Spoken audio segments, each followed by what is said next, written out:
السلام علیکم۔ ایک عارف رحمۃ اللہ تعالیٰ علیہ فرماتے ہیں کہ ہم عراق سے مکہ مکرمہ اور مصطفیٰ کریم صلی اللہ علیہ وآلہ وسلم کے شہر مدینہ منورہ کے ارادے سے نکلے۔ ہمارے قافلے میں بہت سے لوگ تھے۔ جیسے ہی ہم عراق سے نکلے تو ایک عراقی شخص بھی ہمارے ساتھ چل پڑا۔ اس کا گندمی رنگ کثرت عبادت کی وجہ سے پیلا پڑ چکا تھا۔ اس نے پیوندار پرانا لباس پہن رکھا تھا۔ اس کے ہاتھ میں عصا تھا اور ایک تھیلی تھی جس میں تھوڑا سا توشہ تھا۔ دراصل وہ عابد و زاہد امام العاشقین حضرت سیدنا اویس کرنی رضی اللہ تعالیٰ عنہ تھے۔ جب قافلے والوں نے انہیں اس حالت میں دیکھا تو پہچان نہ پائے اور ان سے کہا، ہمارا گمان ہے کہ تم ایک غلام ہو۔ حضرت سیدنا اویس کرنی رضی اللہ تعالیٰ عنہ نے فرمایا، ہاں میں ایک غلام ہوں۔ لوگوں نے کہا، ہمارا گمان ہے کہ تم ایک برے غلام ہو اور اپنے آقا سے بھاگ کر آئے ہو۔ آپ رضی اللہ تعالیٰ عنہ نے فرمایا، ہاں ایسا ہی ہے۔ لوگوں نے کہا، جب تم اپنے آقا کو چھوڑ کر بھاگے تو اپنے آپ کو کیسا پایا؟ اور تمہاری یہ حالت ہے۔ اگر تم اپنے آقا کے پاس رہتے تمہاری یہ حالت ہرگز نہ ہوتی، اور بے شک تم بہت برے اور قصوروار غلام ہو۔ تو آپ رضی اللہ تعالیٰ عنہ نے ان سے فرمایا، بے شک اللہ عز و جل کی قسم میں ایک گنہگار غلام ہوں۔ میرا آقا بہت ہی اچھا ہے اور قصور میرا ہی ہے۔ اگر میں اس کی اطاعت کرتا اور اس کی رضا چاہتا تو میری یہ حالت ہرگز نہ ہوتی۔ یہ کہہ کر آپ رضی اللہ تعالیٰ عنہ رونے لگے اور اتنا روئے کہ قریب تھا کہ آپ رضی اللہ تعالیٰ عنہ کی روح پرواز کر جاتی۔ لوگوں کو ان پر بہت ترس آیا اور انہوں نے آقا سے مراد دنیاوی آقا لیا، جبکہ آپ رضی اللہ تعالیٰ عنہ نے آقا سے مراد اللہ عز و جل کو لیا تھا۔ قافلے والوں میں سے ایک شخص نے کہا، ڈرو مت، میں تمہارے لیے تمہارے آقا سے امان لے لوں گا، تم اس کی طرف لوٹ جاؤ اور توبہ کر لو۔ تو آپ رضی اللہ تعالیٰ عنہ نے فرمایا، میں اس کی طرف لوٹتا ہوں اور اس کے انعامات میں رغبت کرتا ہوں۔ دراصل حضرت سیدنا اویس کرنی رضی اللہ تعالیٰ عنہ سرکار مدینہ صلی اللہ علیہ وآلہ وسلم کے روضہ انور کی زیارت کے لیے قافلے میں شامل ہوئے تھے۔ بہرحال اسی دن قافلہ چل پڑا اور تیزی سے سفر کرنے لگا۔ رات کو جب اس قافلے نے ایک پتھریلی جگہ پر پڑاؤ کیا، وہ رات انتہائی سرد اور بارش والی تھی۔ وہ بزرگ رضی اللہ تعالیٰ عنہ فرماتے ہیں کہ قافلے والوں میں سے ہر شخص نے اپنے کجاوے اور خیمے میں پناہ لی، جبکہ سیدنا اویس کرنی رضی اللہ تعالیٰ عنہ کے پاس نہ تو کجاوا تھا نہ خیمہ، اور نہ ہی آپ رضی اللہ تعالیٰ عنہ نے کسی سے کچھ مانگا، کیونکہ آپ رضی اللہ تعالیٰ عنہ کو یہ بات ناپسند تھی کہ آپ دنیاوی امور میں سے کوئی چیز مخلوق سے طلب کریں، بلکہ آپ رضی اللہ تعالیٰ عنہ تو اپنی حاجتیں اللہ رب العزت عز و جل سے مانگا کرتے تھے۔ اس رات آپ رضی اللہ تعالیٰ عنہ کو سخت سردی لگی، یہاں تک کہ سردی کی وجہ سے آپ رضی اللہ تعالیٰ عنہ کے اعضائے مبارکہ کانپنے لگے۔ جب سردی زیادہ غالب آ گئی تو اس عاشق رسول صلی اللہ علیہ وآلہ وسلم کا زیادہ سردی لگنے کی وجہ سے انتقال ہو گیا۔ جب قافلے والے بیدار ہوئے اور کوچ کا ارادہ کیا تو آپ رضی اللہ تعالیٰ عنہ کو پکارا، اے شخص اٹھو، لوگ کوچ کر رہے ہیں۔ مگر آپ رضی اللہ تعالیٰ عنہ نے کوئی جواب نہ دیا۔ تو ایک شخص آپ رضی اللہ تعالیٰ عنہ کے قریب آیا۔ جب اس نے آپ رضی اللہ تعالیٰ عنہ کو جھنجھوڑا تو دیکھا کہ آپ کی روح قفس انصری سے پرواز کر چکی ہے۔ اس شخص نے قافلے والوں کو پکار کر کہا، اے قافلے والو، اپنے آقا سے بھاگا ہوا غلام انتقال کر گیا ہے اور اسے دفن کیے بغیر سفر کرنا مناسب نہیں۔ قافلے والوں نے کہا، اس کے معاملے یعنی آقا سے بھاگنے کا کیا ہوگا؟ قافلے میں موجود ایک نیک شخص نے کہا، یہ غلام توبہ کر کے آقا کی طرف لوٹنے کا ارادہ رکھتا تھا اور اپنے عمل پر نادم تھا، اور ہمیں امید ہے کہ اللہ عز و جل اس کے ذریعے ہمیں نفع پہنچائے گا، کیونکہ اس کی توبہ قبول ہو چکی ہے، اور اگر ہم اسے دفن کیے بغیر چل پڑے تو کہیں ہم سے اس کے بارے میں سوال نہ کیا جائے۔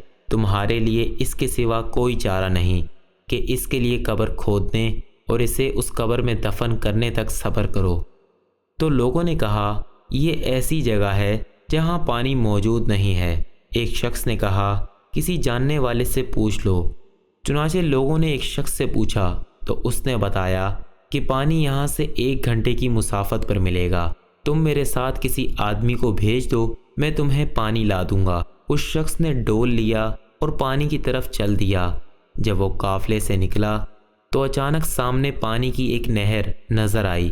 اس نے کہا بڑا عجیب معاملہ ہے، میں نے پہلے کبھی اس نہر کو نہیں دیکھا، یہ تو وہ جگہ ہے جہاں پانی ملتا ہی نہیں اور نہ ہی کسی قریب جگہ میں ہوتا ہے۔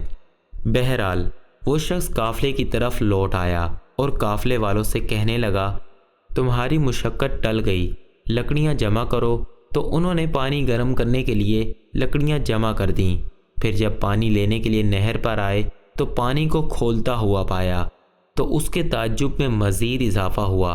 یہ سب کچھ دیکھ کر شرکائے قافلہ اس شخص یعنی حضرت سیدنا اویس کرنی رضی اللہ تعالیٰ عنہ سے گھبرا گئے اور کہنے لگے بے شک یہ شخص بڑی عظمت والا ہے۔ پھر ان لوگوں نے آپ رضی اللہ تعالیٰ عنہ کے لیے قبر کھودنا شروع کی تو مٹی کو مکھن سے زیادہ نرم پایا اور زمین سے خوشبو کی لپٹیں آ رہی تھی۔ قافلے والوں نے دنیا میں اس سے زیادہ پاکیزہ خوشبو نہ سونگھی تھی۔ اس صورتحال میں ان کے خوف میں مزید اضافہ ہو گیا اور وہ گھبراہٹ میں مبتلا ہو گئے۔ جب وہ قبر سے نکلنے والی مٹی کو دیکھتے تو اسے مٹی کی طرح پاتے اور جب اسے سونگھتے تو مشک کی خوشبو پاتے۔ پھر ان لوگوں نے آپ رضی اللہ تعالیٰ عنہ کے لیے ایک خیمہ نصب کیا اور آپ رضی اللہ تعالیٰ عنہ کے جسد اقدس کو اس میں منتقل کر دیا اور آپ رضی اللہ تعالیٰ عنہ کے کفن کے معاملے میں بحث کرنے لگے۔ ایک شخص نے کہا انہیں کفن میں دوں گا، دوسرے نے کہا میں دوں گا۔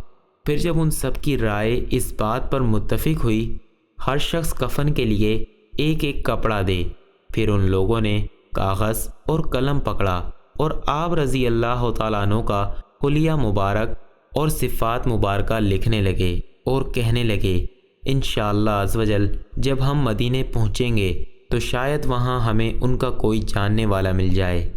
پھر ان لوگوں نے اس پرچے کو اپنے سامان میں رکھ لیا۔ جب انہوں نے اویس کرنی رضی اللہ تعالیٰ عنہ کو غسل دے دیا اور کفن پہنانے کے لیے آپ رضی اللہ تعالیٰ عنہ کے لباس کو اتارنا چاہا تو آپ کو جنتی کفن میں لپٹا ہوا پایا۔ دیکھنے والوں نے کبھی ایسا کفن نہ دیکھا تھا۔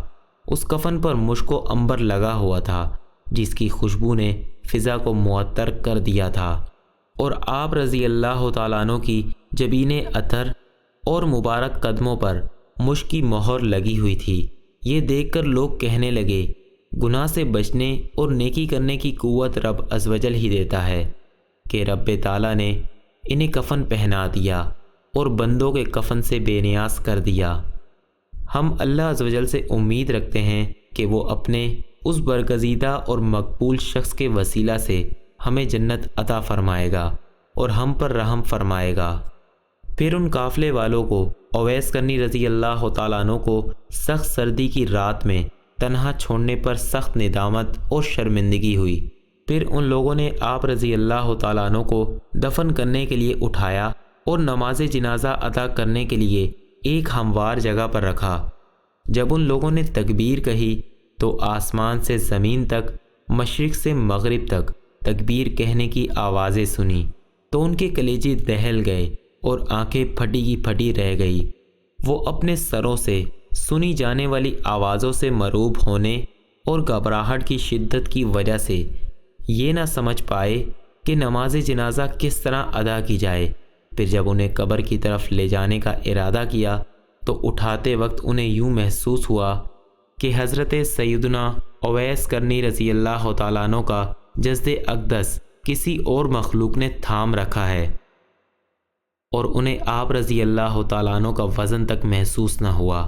بہرحال آپ رضی اللہ تعالیٰ عنہ کو دفن کرنے کے لیے قبر کی طرف لائے اور آپ رضی اللہ تعالیٰ عنہ کے جسم اقدس کو قبر میں دفن کر دیا۔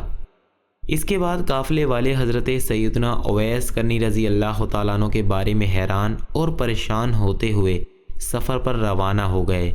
جب وہ اپنا سفر پورا کر کے لوٹے تو کوفہ کی مسجد میں آئے اور لوگوں کو آپ رضی اللہ تعالیٰ عنہ کا واقعہ سنایا اور وہاں حلیہ بیان کیا۔ تو حلیہ بیان کرنے پر لوگوں نے آپ رضی اللہ تعالیٰ عنہ کو پہچان لیا۔ مسجد میں رونے کی آوازیں بلند ہو گئی، اور اگر آپ رضی اللہ تعالیٰ عنہ کی وصال کے بعد آپ کی کرامات ظاہر نہ ہوتیں تو حضرت سیدنا اویس کرنی رضی اللہ تعالیٰ عنہ کے وصال کی خبر کسی کو نہ ہوتی، اور نہ ہی آپ رضی اللہ تعالیٰ عنہ کے مزار پر انوار کا پتہ چلتا، کیونکہ آپ رضی اللہ تعالیٰ عنہ نے لوگوں سے پوشیدگی اور کنارہ کشی اختیار کر رکھی تھی۔ اللہ عز و جل کی ان پر رحمت ہو اور ان کے صدقے ہماری مغفرت ہو، آمین۔ امید کرتا ہوں آپ کو یہ ویڈیو پسند آئی ہوگی۔ ویڈیو کو لائک کریں، اپنے دوستوں کے ساتھ شیئر کریں، اور چینل کو سبسکرائب کرنے کے بعد بیل آئیکن کو پریس کر دیں تاکہ آپ کو لیٹسٹ ویڈیوز کی نوٹیفیکیشن سب سے پہلے مل سکے۔ جزاک اللہ۔